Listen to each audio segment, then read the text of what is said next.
स्वागत है आज के इस एनालिसिस में। आज का टॉपिक बहुत ही दिलचस्प होने वाला है क्योंकि हम डिकोड करने वाले हैं अडानी एंटरप्राइजेस के Q4 यानी चौथी तिमाही के नतीजे। आमतौर पर जब कोई कंपनी अपने रिजल्ट्स निकालती है तो या तो सब कुछ बहुत शानदार होता है या फिर एकदम खराब।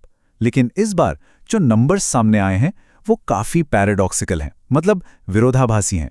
इसे एक रेवेन्यू और लॉस पैराडॉक्स कहा जा सकता है। हम बारीकी से समझेंगे कि कैसे कोई कंपनी रिकॉर्ड तोड़ कमाई करने के बावजूद भी घाटे में जा सकती है। तो चलिए इस पहेली को सुलझाते हैं। अब सबसे बड़ा सवाल यही उठता है, सोचिए किसी कंपनी के पास पिछले साल के मुकाबले 20% ज्यादा पैसा आ रहा है, उसकी बिक्री भी बढ़ रही है, लेकिन जब बात प्रॉफिट की आती है तो कंपनी लाल निशान में चली जाती है। ऐसा कैसे मुमकिन है? ये कोई आम बात तो बिल्कुल नहीं है। इसे समझने के लिए हमें सिर्फ ऊपरी सतह को नहीं बल्कि नंबर्स की गहराइयों को खंगालना होगा। तो आइए सबसे पहले बात करते हैं रेवेन्यू में आए इस शानदार उछाल की। इस पूरी फाइनेंशियल पहेली में उतरने से पहले शेयरधारकों के लिए आइए एक अच्छी खबर की बात कर लेते हैं। कंपनी ने प्रति शेयर ₹1.30 के डिविडेंड का ऐलान किया है। हालांकि ये रकम सुनने में बहुत बड़ी नहीं लगती, लेकिन निवेशकों को लाभांश देने की पॉलिसी के तहत ये एक पॉजिटिव संकेत है। और हाँ, जो भी इन्वेस्टर्स इस डिविडेंड का फायदा लेना चाहते हैं उन्हें 12 जून की रिकॉर्ड डेट अपने कैलेंडर पर जरूर मार्क कर लेनी चाहिए। खैर, अब वापस लौटते हैं कंपनी की बिग पिक्चर और मेन नंबर्स की तरफ। अब आते हैं मेन टॉप लाइन ग्रोथ पर, और सच में ये नंबर्स काफी इंप्रेसिव हैं। पिछले साल इसी क्वार्टर में रेवेन्यू करीब 26,965 करोड़ रुपए था, जो अब बढ़कर 32,439 करोड़ रुपए हो गया है। मतलब साल दर साल पूरे 20% की ग्रोथ। और अगर हम पिछली तिमाही से इसकी तुलना करें, जो कि 24,819 करोड़ थी, तो ये उछाल और भी बड़ा है, करीब 31% की जंप।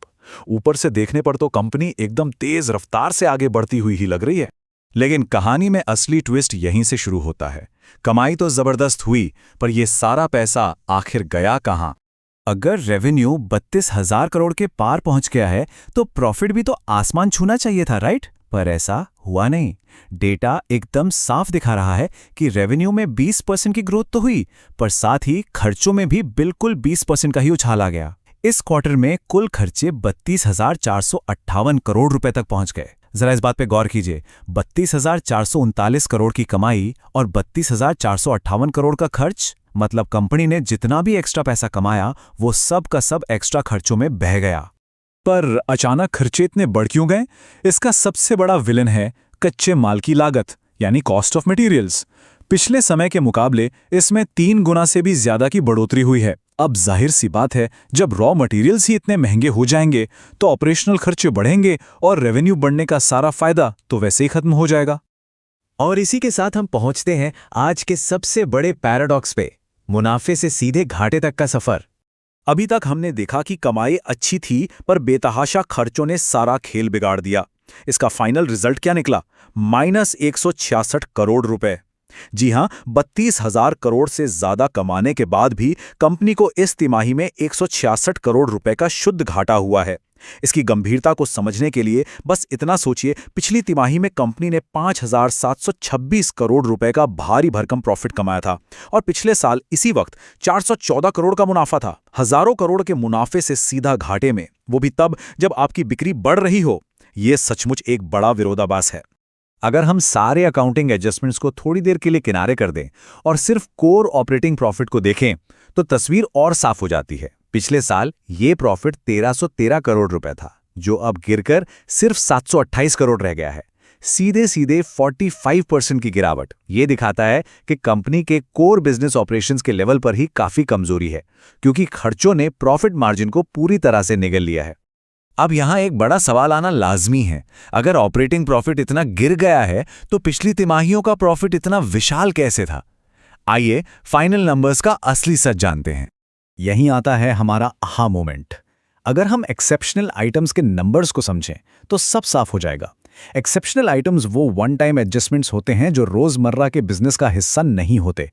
पिछले साल 3,945 करोड़ रुपए के एक्सेप्शनल आइटम्स बैलेंस शीट में जुड़े थे।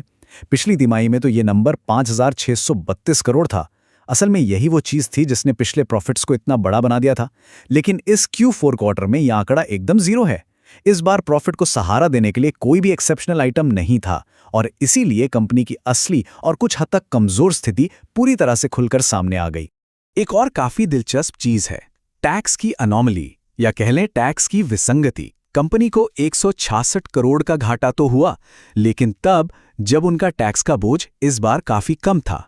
पहले जहां कंपनी 1300 से 1400 करोड़ रुपए तक का टैक्स दे रही थी, वहीं इस बार 20% ज्यादा रेवेन्यू होने के बावजूद टैक्स देनदारी कम रही। अडानी ग्रुप की कंपनियों में इस तरह टैक्स देनदारी का कम हो जाना कभी कभी देखने को मिलता है, पर गौर करने वाली बात यह है कि टैक्स में इतनी भारी छूट मिलने के बावजूद भी कंपनी लाल निशान से बच नहीं पाई। अब इस पूरी उठापटक का शेयर होल्डर्स पर क्या असर पड़ा? इसका जवाब छुपा है EPS यानी अर्निंग्स पर शेयर में। पिछली तिमाही में यह बहुत ही स्ट्रांग था, 46 रुपीज। पिछले साल भी 32 रुपीज था, लेकिन अब इस घाटे की वजह से यह सीधे -1.72 रुपए पर औंधे मुंह गिर पड़ा है। इन्वेस्टर्स के नजरिए से देखा जाए तो यह वाकई एक बड़ा कंसर्न है, क्योंकि यह सीधे तौर पर शेयर्स की वैल्यूएशन को हिट करता है। तो आज के इस एनालिसिस को समेटते हुए हम कह सकते हैं कि रेवेन्यू तो रिकॉर्ड तोड़ है, लेकिन खर्चे उससे भी तेज बढ़े हैं। ऑपरेटिंग प्रॉफिट 45% गिर गया और एक्सेप्शनल आइटम्स का सहारा न मिलने पर कंपनी नेट लॉस में आ गई। बुनियादी तौर पर देखें तो नंबर्स थोड़े कमजोर ही हैं। अब सबसे बड़ा सवाल यही है कि शेयर बाजार इन उलझे हुए और मिश्रित नतीजों पर कैसे रिएक्ट करेगा। क्या मार्केट की नज़र उस 20% के रेवेन्यू ग्रोथ पर रहेगी या फिर 166 करोड़ के घाटे पर? आने वाले दिनों में मार्केट का रिएक्शन देखना सचमुच बेहद दिलचस्प होने वाला है। आज के इस एनालिसिस में जुड़ने के लिए बहुत बहुत शुक्रिया।